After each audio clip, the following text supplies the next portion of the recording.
My name is Ari Buchholz Ferrer, and this is the final project about the variance on the length of construction rods.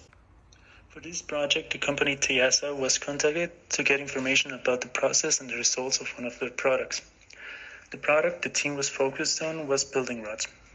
We wanted to see how the length of the rod changes during the production phase and its final product, which means the variance was examined so we can test how well the process behaves and see if it needs an improvement. And if not, we will benefit by knowing what the company is doing right to get the best results. The team will apply the methods seen in class to determine whether the process is optimized and at its best, or if it could be improved in any way. During the production process of the rods, a few problems or conditions may arise, causing a few differences between the rods, even if they were produced shortly one after the other in one same batch. These differences will be known as variability. This project will focus mainly on the length variability between the rods. The team was provided with the data about the length of a batch of 100 construction rods for a gauge of 1.5 inches produced during an unspecified period of time. During the production process of said rods, a few factors could contribute to the rods being slightly different from one to the other. Such factors can be the temperature, time spent in the process, machines not working properly or being poorly calibrated, amongst various other issues.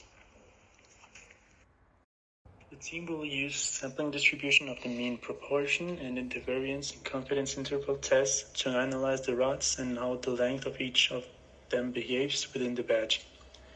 To get started, the team converted the data provided by the company to an Excel sheet so it can be analyzed faster and easier.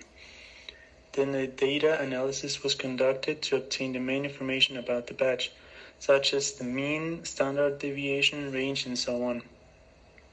The rods are measured in meters with a mean of 5.0238 and a standard deviation of 0.0180.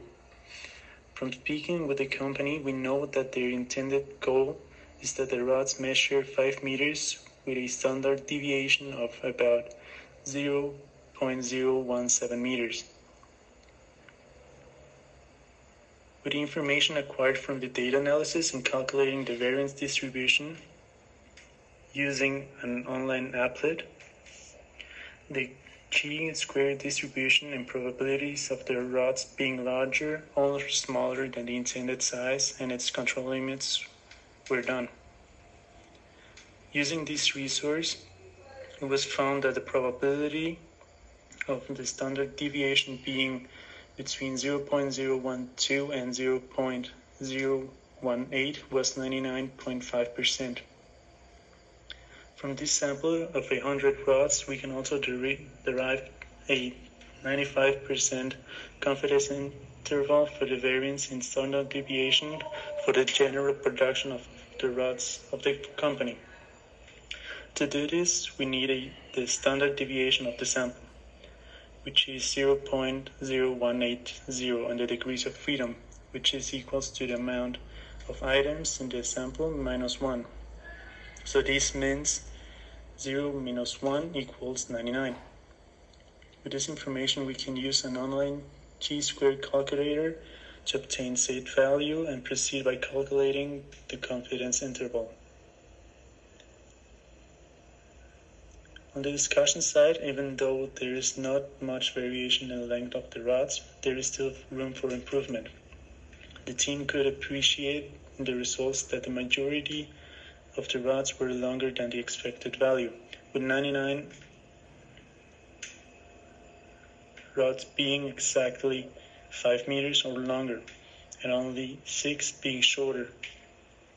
This means that 94% of the production is exceeding the expected values, so we can assume that there is probably an excess in the flow of material during the production process.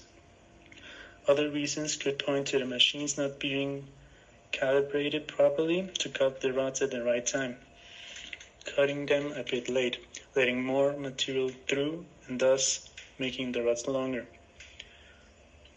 Other factors that could contribute to this problem, such as the temperature at which the material is treated or the room temperature when the machines work on the rods.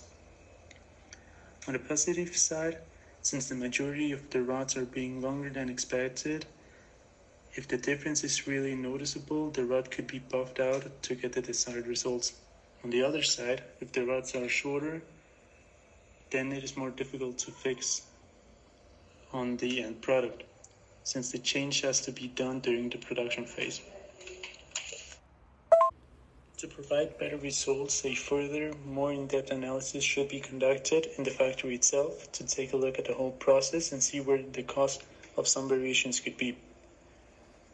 The most remarkable result was the fact that the standard deviation obtained on the batch was relatively close to the desired general standard deviation of the company, leading to the conclusion that the process is fairly close to being on the optimum performance to obtain the results that the company wants.